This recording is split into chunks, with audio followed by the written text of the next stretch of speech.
Kapatids.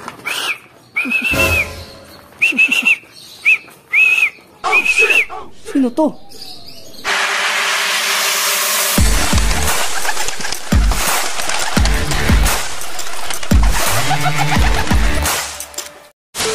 Good day mga ka-EA! So for today's video, so eto na yung possible na huling sulyap sa mga warriors natin. So today is Friday morning, ayan. So ito yung mga pangmalakasan at pangwalayuan natin ng mga warriors. So dumako muna tayo dito, si Mina to, live to, 2 points na para sa ating karera ngayon. So third lap na sa linggo. So ito live din, 2 points na si Hanzo. Ito 1 point, si Miss Puyo. Cut off siya ng first lap pero bumawi naman siya ng second lap. Although 700 plus speed na lang nag-speed niya, pero importante nakapag-lock siya. So possible mamayang gabi ngayon loading niyan at papakisuhin natin yan kay Boss Jordan. So ang pinapalagay ko lang naman sa kanya pabao na binapabigay ko is power wings lang, tagtatatlong patak sila. So the rest mamaya ako na magbibigay pagkain, tapos yung huli kong pag-check sa mga katawan nila kung okay ba sila. Ayan. So itong possible na third lap race namin is masasabi ko talagang mahirap siya mga kalapatids. Kasi yung nakaraan na second lap namin, which is ang naging bitaw ay dyan sa may San Narciso, Quezon, parang 218 kilometers yan. So itong padating na third lap is ang bitaw sa Pilar, Sorsogon na mga kalapatids. Ayan. So sa video na to, may papapanood nyo yung possible na huling silip natin sa kanila. Tapos yung susunod na kalahati nito is yung pinaka-arrival o yung abangan natin para sa third lap. Ayan. So yung third lap is Talaktaw po. From San Narciso papunta ng Pilar is 140 km air distance po ang pinakatalon ng aming third lap. Kaya sobrang challenging at sobrang hirap to tingin ko. At masasabi ko na sobrang husay at sobrang galing talaga ng ibon dun sa makakapagpa-uwi, makakapag-clock, especially yung makakapag-lap winner para sa darating na linggo. Ayan. So ito na yung huli nating silip. So mamaya magpapalipad pa ako. Tapos yun nga, abangan na tayo sa Sunday, linggo. And possible siguro arrival na mga ibon o pauwian niya mga around 1 to 2 PM pa. So today is Friday morning nga. So ito yung huling silip natin sa mga warrior natin para sa ating derby third lap. Ayan. So good luck sa lahat ng player. Good luck din sa mga lahat ng kalapatids natin tsaka dito sa tatlo nating ibon. Ayan. Tama po ba yun? So ito yung pinaka-set up ng mga warriors ko pag pipick upin siya ni Boss Jordan. So dahil nga papasok mo sa trabaho at para hindi na mahirapan si Boss Jordan na sumampa dun sa pinaka-loop natin. Although meron na hagdanan pero ito yung pinaka-mabilis na paraan para pick upin niya yung ibon na ipapakisuyo natin. So nandito solo si Mina to. Naka-ready ng pagkain. At the same time kumain na sila kanina pero pinakain ko pa ulit. Tapos dito naman yung magpares na si Hanzo at si Miss Puyo. Ayan, so clear water lang tayo. Tapos mamayang gabi bahala na si Boss Jordan magkarga dyan. So nahipo ko na rin sila. Halos ganun pa rin yung mga hipon nila since nung first lap derby natin. So hindi masyado nagbago. Importante yung dumi maganda, yung mata nila matingkad, yung balahibo makinis. Okay, so kita-kits tayo sa linggo. Abangan tayo. 75 years later. Update tayo mga ka-EA. So today is Sunday morning. So time check muna tayo. 11:45 AM na. Nag-alas 12 na. So yung alas 12, yun na kasi yung pauwian o oras ng datingan ng mga warriors namin galing sa third lap, which is ang bitaw dyan nga yan sa Pilar, Sorsogon. So ang update, ito grabe, hard race ang bitaw ngayon. Ayan. Anong oras kayo yung pinaka mabilis o possible na maglalap winner namin ngayong third lap. So ayan, nakaset up na rin yung upuan natin dyan. Medyo may konting lilim pa, pero siguro pag dumako ng mga bandang pasado alas 12 baka mainit na rin dyan. Ayan, so all goods na lahat ng kailangan natin. Ibon na lang ang kulang. Pang-clock ready na. Yung piso na pang-kuskus dun sa sticker ready na. Pati etong stick natin ready na. Ibon na lang talaga yung kulang. So babalikan ko na ulit kayo mamaya. Check natin 12:10 PM. Ayun, may nalipad na dun. Ang galing yun.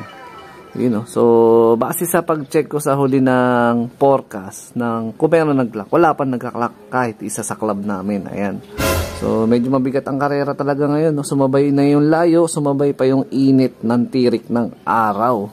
Ayan ang mga kalapatid. So meron tayo doon, dalawang live yun. tapos isa butas. Pero nire-entry natin lahat ulit yun sa ngayong third lap, which is quad core game. Ayan.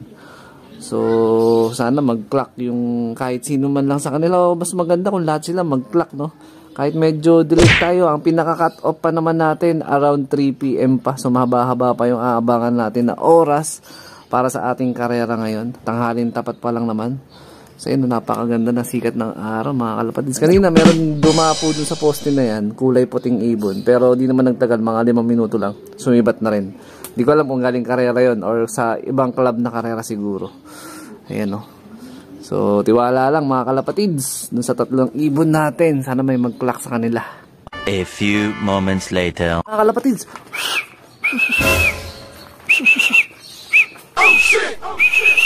Sino to? YB, Miss Puyo. Lap winner to, guys.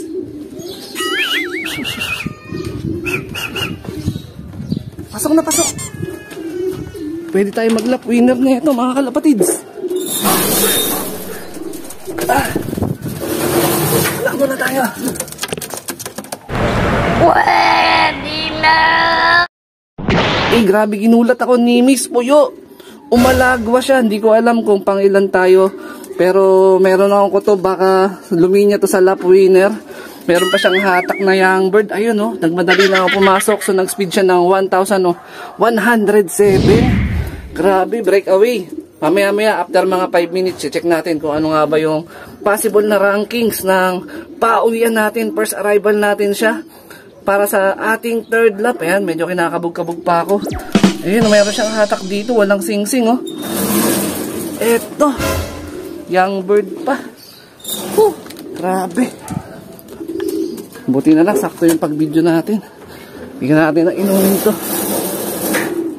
Yahoo! Meron nga pala tayong sinalihan na area pooling. Ang problema, yung sinalihan natin na area pooling, ang in-entry natin doon, hindi si Miss Puyo, kung hindi si si Mina to, yung nag-first arrival natin nung nakaraan, nung second lap. Ayan, meron tayong isang ibon. Meron din tayo dito ang hatak na dagit. Pero di natin papasukin yan. Wala naman sing-sing eh. Di rin naman natin masisigurado kung kanino nga to. Pangilan kaya tayo mga ka-EA. So ayun mga kalapatids, na-confirm ko na. Rank number 8 tayo. Di na masama. Pero akala ko talaga lap winner. Kasi huli kong silip, wala pa nagkakla kanina eh. Ito, kanina pa to, ayaw niya talaga umalis oh. Try mo umalis dito. Loko kang ibon ka. Bigyan natin ng pagkain to si Miss Puyo. Ayan, congrats kay Miss Puyo. Grabe, rumatrat siya. Rank number 8 tayo out of 4,000 plus bird para sa ating third lap race. Ayan, bibigyan na natin siya ng ng pagkain kasi gutom na yan. So yung dalawa, tsaka yung sinali natin sa area pooling na si Mina to, wala pa. Ayan, no? Oh, no! Sayang. Medyo namali ako ng bet kasi bumase ako dun sa huling performance ng speed. Pero siguro kung pinagbasihan ko yung linyada tsaka yung performance itong mga nakaraan, no, mga speed nga nila, malamang panalo tayo sa area pooling. Ayan, no? Ito si Miss Puyo. Grabe, oh. Grabe, ginulat ako sa speed niya. 1,107. Yung lap winner nasa 1,200. Medyo malayo tayo sa katotohanan. Pero pang rank number 8 tayo overall para sa ating third lap na 4,000 bird, halos lahat ang nag-entry. So nasipan na tayo ng from rank 8 naging rank 30 na tayo. Pero mukhang hindi na tayo gagalaw doon. So okay pa rin. Pasok pa rin tayo dun sa masasabi kong mabibilis na ibon na nag-arrive galing sa mahirap at malayong karera. So yung kasabay ni Miss Puyo, ewan ko saan lupalop talaga. Ayan siya, nanginginain siya dun sa may bandang ilalim. Ayan. So wrong pick tayo, yung area pooling na sinalihan natin si Mina to, yung sinali ko dun. Kala ko kasi magka-cut off na naman or madidelay na naman ang bahagya. So unpredictable talaga yung kada lap, no, na lipad ng mga wires natin, no. Pero all in all, masaya pa rin ako sa naging performance ni Miss Puyo. Ayan, bumabalik na yung speed niya. Nagpapakitang gilas na talaga siya. So possible sa mga susunod na mga lap o itong padating na fourth lap, sana makadalin tayo ng lap winner, no. Pero bago natin pangarapin yan, antayin muna natin yung dalawa pa nating kulang na yung pa mismo yung live natin. 75 years later. Tayo time check tayo mga ka-EA, 2 PM na. So, higit isang oras na lang, magkakatop na nga tayo mga kalapatid. So, 1 out of 3 pa rin tayo. So far si Miss Puyo pa lang yung na-clock natin. Naka-ready na dito lahat, pati yung pang-arrival natin na All Herbs Probiotic na merong halong microbes na electrolytes. Mukhang recover na si Miss Puyo. So, yun nga lang ang problema. Wala pa yung dalawa natin na live kung pa naman inaasahan natin na makakaparte tayo na superset. Mukhang wala na. Mukhang malabo na mangyari. Pero meron pa nga tayong isang oras na naglalabi para makapag-clock. So sana dun sa isang oras na yun, panigan naman tayo ng pagkakataon. Sana dumating na yung dalawang wires natin. Okay tayo mga ka-EA. Andito na si Hans yung live natin. Time check, anong oras na? 2:21, habol pa tayo. Baba, pasok. Ayos, may live pa tayo. Pasok. Sabi ko na pasok.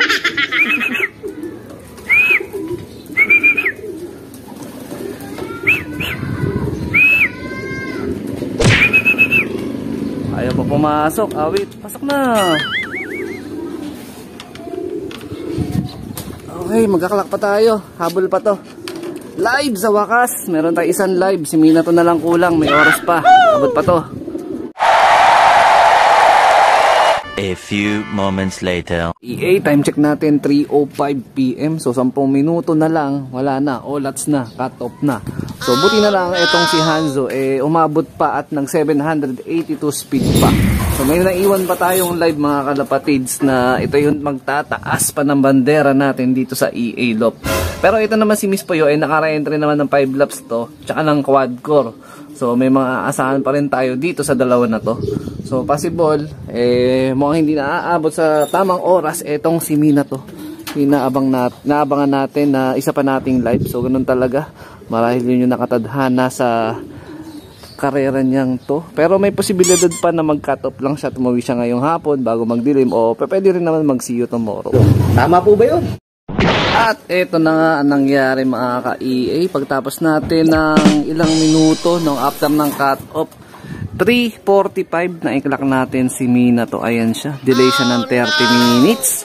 Sayang na sayang talaga. Live pa naman si Mina to. Pero maraming salamat pa rin kasi syempre naramdaman ko talaga yung kunat ng ibon na to. Ayan, so yan, thankful pa rin tayo. Akala ko mawawala na si Mina to sa third lap, pero eto siya, inuwian pa rin niya tayo. Yun nga lang, kinapos lang siya bahagya. Ayun, so marahil dito ako natatapusin tong video na to. Yan, shout out sa mga solid supporter natin dyan. Siyempre, huwag kakalimutan mag-like, comment, and share. So siya na lang yung hindi ko pa nabibigyan ng ideal pills kasi halos kararating-rating na nga. Ayan, ito yung ating mga sticker code. Ayan, from yung first clock, second clock, tapos last na nag-cut off. So, ingat mga kalapatid. Keep safe. God bless. Karga pa ba kita sa fourth lap, Mina to? Kaya pa ba?